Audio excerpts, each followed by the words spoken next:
Relationship advice. How do I, 27 male, support my brother, 29 male, and his marriage after his fiancée, 27 female, cheated during her bachelorette party? I'll try to keep this as brief as possible, and for anonymity, I will refer to my brother as Jack and his fiancée as Jill. My brother Jack and his fiancée Jill have been together for about 4 years and engaged since early 2019. I really liked them together and felt that Jill was the first, marriage material girlfriend that my brother dated. The wedding was planned for earlier this year but was cancelled indefinitely, after it was discovered that Jill cheated during her bachelorette trip 5 months before the wedding. She had no intention of ever telling him, but he found out when he saw a text from a friend of hers that was on the trip. The text basically said, "I don't know how I can stand up in front of your families and give a toast after what happened." After a few days of trickled truths and arguing, it came out that Jill had sex with someone while drunk. Jack was devastated and called off the wedding immediately. They broke up and about a month later Jack was in a new city with a new job. This seemed like the best possible scenario, since he was away from her and had new things to keep his mind busy. Well, that lasted all of a few weeks and slowly, Jill was getting back into his life. Now, a little over a year after the incident, she has moved in with him in his new city and just last week they became re-engaged. What? I have absolutely no respect for Jill, or any cheater for that matter, and I don't understand how Jack can see past what she did. There is no excuse for cheating, and to do it during a bachelorette party shows you have no respect for your partner or potential marriage. The first time I saw Jill after she cheated, which was at a family holiday only 2 months later, I was a little nasty and got scolded by Jack and my mother. From that point forward I have basically given Jill the gray rock treatment. I don't engage with her, unless she says something first, and when I do talk to her, my answers are short.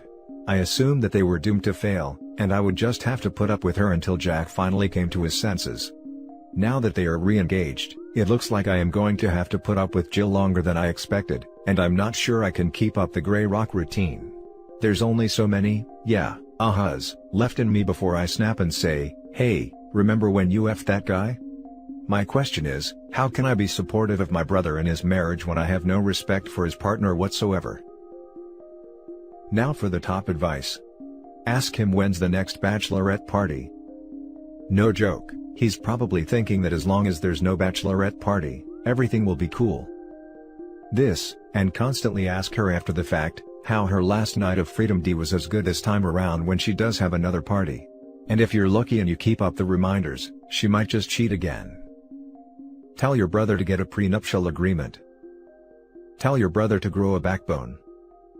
I think, for the most part, you're totally in the right for how you feel about Jill and what she did. At a certain point though, I think you will need to examine where the line is, where your hatred of Jill begins to hurt your brother. You obviously despise her, I probably would too, and the pain she caused to your brother and family. However, life is messy and some couples sometimes reconcile, even after infidelity. If they stay together and their marriage is successful, at some point your hatred will be the thing hurting your brother as much as or more. If the pain fades over time, then Jill's cheating. Focus your energy on being there for your brother, rather than hating her. Gray rock for now, but keep an eye out for your brother's best interests, since he's the one you want to support. If, down the line, he decides he made a mistake getting back together with her, you can be the one to embolden him. However, if he really forgives her, it will be up to you to try to as well. If you're close with your brother, you may also want to talk to him honestly about what's going through his head right now. I'm sure he's confused, but there may also be layers to the story you don't know. Nothing that would justify the cheating, but perhaps something that would justify the forgiveness. Now for the next story. Found out my girlfriend is sleeping with her boss. My girlfriend and I have been together for 10 years. We have 2 kids, though I am not the biological father. I have considered myself dad for the 10 years as the real father is seldom in the picture due to prison/lifestyle. We have had multiple issues over the years, including 2 weeks ago, when I suggested that maybe we should call it quits, to which she stated no desire to give up on a 10-year relationship. She said that she did not want to leave and wanted to continue. So, 2 nights ago, I found out she is sleeping with her boss. She fell asleep with the phone in her hands and a thumb on the keyboard, as if she actually passed out while typing, so when I flipped over because she was snoring, I see a message saying she can't wait until his hands and mouth all over her again. With her hands still holding the phone, I scroll through the messages and see that it has been going on for about 2 months. Lots of I love yous and actual talk of marriage. Never proper for a boss to be with his manager, but he did think she was single, not that it makes it right, just eliminating the anger towards him. I was referred to as the ex multiple times. I then grabbed the phone from her sleeping hands and nudged her several times trying to get her to wake up and hear my disgust, but she was out cold. I then forwarded a couple of their messages to mine so that she wouldn't be able to deny their existence. I also wrote her at that time hoping the notification would wake her, or that she would see them as soon as she did wake up. Normally, she gets up a couple hours before I do. This morning, she overslept and didn't wake up until I did at 7:30. She ran out to her appointment before work, but did not talk to me before leaving. A few minutes later, she got in a serious car wreck, totaling my car and sending her to the hospital. With COVID rules applying, she noted me as her lone visitor and was called notifying me of the accident. I rushed to the hospital, now full of sorrow as well. The sadness went away as I learned she would be okay, though in some pain, few breaks, stitches etc. In the wreckage, her phone was lost/destroyed as well as a lot of her memory of that morning, but not my memory of what I saw in the messages I sent to my phone. At this point I have no idea if she knows that I know. No matter my anger, I didn't feel like it was the appropriate setting to discuss all of this at the hospital. But it's eating away at me. She is still in the hospital, had surgery today, and will take several weeks to get on her feet again. My quandary is several parts. When do I confront her about the infidelity? Possible that she already knows that I know, but doesn't want to talk about it right now. She is probably going to be released tomorrow. The problem with me is that, I have a very hard time staying mad at anyone and often forgive things I shouldn't. Infidelity being one of them. This is not the first time though I have been 100% faithful through the relationship. Also, why on earth would she want to stay when I gave her an out several weeks ago? I'm just a bit at a loss right now. I don't think I've ever been this ready to be done with things. I love my kids, and think that them leaving will take away a lot of stability in their lives.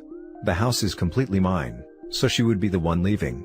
More than anything, I think I'm just trying to get it all off my chest and get a little clarity before going through what is sure to be a messy breakup. I don't need to be told I'm an idiot for forgiving the prior ex and should have known this would come again. Thanks all. Now for the top advice.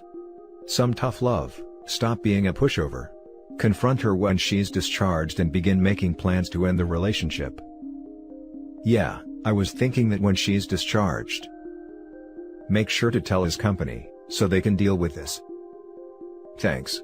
I was considering that, but that takes some of the means to her leaving away. And it's honestly a little more spiteful than I'm capable of. I'm usually a live and let live kind of dude. I suggest you go see a lawyer and get yourself fully protected while she recovers. Once the lawyer gives you the thumbs up, tell her it's time for her to leave. She just wants the home and stability you provide her kids. Tell her she can move in with her boss. I don't know if I need a lawyer. I pay all the bills, mortgage is all me. Make sure, 10 years supporting her and her kids could leave you on the hook. Spend the money and protect yourself. Good idea.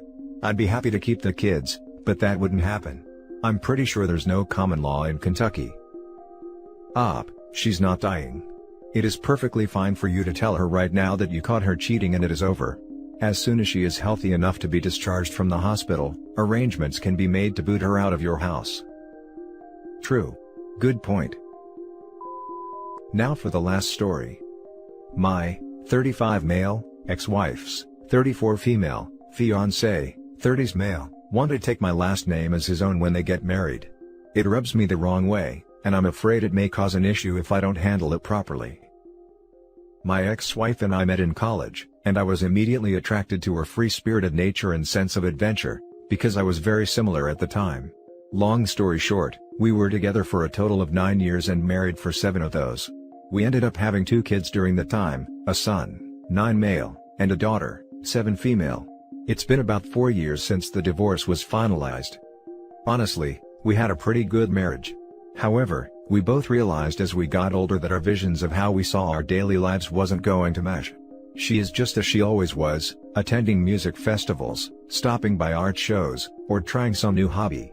I basically became what many might consider the boring one, who kind of just wanted to have nights in cooking or watching movies, doing projects for the house, or reading books with our kids. Neither one of us faults the other for our marriage not working out. As a result, we are on great terms with one another. This has been wonderful for co-parenting. However, There's an issue that has recently popped up, that I just don't know how to feel about. My ex is supposed to get married in March to a guy she has been dating for a few years. I'm happy for her. Her marriage isn't the issue. My issue is with their last names. Weird, I know. Please, let me explain. When we got married, we went the traditional route most do, where she took my last name. This time around, they, my ex and her fiancé, decided that he would like to take her last name, because he doesn't like his for some reason. So, what's the problem? She never went back to her maiden name after the divorce. The guy wants to take my last name as his own. I know that it's kind of silly because anyone can legally change their name to pretty much whatever they want. However, this situation just rubs me the wrong way. I understand that my last name became her last name also from a legal standpoint, but the name is my family surname that she chose to share. It may be worth noting that I did not push for her to take my last name in any way. This guy is not part of my family. Let me be clear, that I actually really like her fiancé. He is a good guy who I have no issue with being around my kids, and who I even just like on a personal level from when we have hung out at activities that revolved around the kids. He will be a great stepdad or even a father, if they have a kid of their own, but that doesn't change the fact that he isn't part of my family. Additionally, and maybe this sounds petty, but I wouldn't want anyone to assume he is my children's father based on the fact that him and my kids all have the same last name, which is not a common last name. I have talked twice with my ex about this, and each time she has dismissed my feelings regarding it. The first time she basically maintained that it was just a name, but didn't really have a response when I asked why they didn't use her maiden name or just choose a last name they both liked or agreed on if the name didn't matter. The second time, she told me that he really likes my last name and doesn't care for his own. This is when I found out why they were going this route. This issue has been running through my mind more and more as their wedding date, current state of the world permitting, approaches. I don't know if I should address this with him also since we are on friendly terms, talk this over with my ex more, or just let it be and accept it. I don't want this as in any way affect my relationship with my ex, as I feel that us having an issue would be bad for co-parenting reasons. Does anyone have advice on how I should handle this? Is it even reasonable, even if it isn't entirely logical, for someone in my position to feel the way I do? I'm kind of at a loss as to what to do at the moment. Any input would be appreciated. Edit. It has come up a lot that my ex wants to keep the same last name as the kids. This is not the case. She assumed she would be taking his last name and was fine with that. The fiancé is the one who said he doesn't want her to change her name. He wants her to keep it so that he can have my last name. Edit. It also seems worth noting, as it has come up several times, that I did not ask my ex to take my last name or expect it. I was fine with her keeping her own and thus just hyphenating the kid's last name. She was the one who chose to take my last name, because that was what she wanted for herself. I'd have less of an issue with this, if I had insisted she take my name in this same situation arose. Now for the top comments. Yes, it is weird. Also, it's going to make it look like your children are his children. They look like a family unit and you are an uncle. Besides getting manipulative, there's basically not much you can do. I also thought that, but I wasn't sure how much of how I was looking at the situation was affected by the fact that I'm actually a party to it. I'm glad to hear others might view it that way. That's why I think your only recourse is to point out this guy is trying to become you, that he's obsessed with you, that's he's trying to look like dad and not stepdad, in a manipulative attempt to weird out ex and get her to agree it's weird. But that's manipulative and Machiavellian, so you shouldn't actually do that. Do you think it's worth bringing up to the fiancé, so I can hear from him directly about it? He and I have always been friendly to one another. It's a little odd and I understand why you find it off, but please consider this gender-flipped scenario. You're female and took your husband's last name. He remarries, and now there's a different Mrs. last name. Sometimes parenting your children. Just the way the cookie crumbles, right? I think a bit this is a gender/cultural issue, and that is why it strikes you as odd. It's not meant to be personal, it probably has nothing to do with you at all. She may have kept it so she shared the last name of your kids. Sentiment, practicality, maybe to avoid social awkwardness or adhere to social mores. Maybe her marriage with you was defining, a part of her identity, the name she chose rather than the one she was born with. Who knows? I also doubt he's trying to usurp you.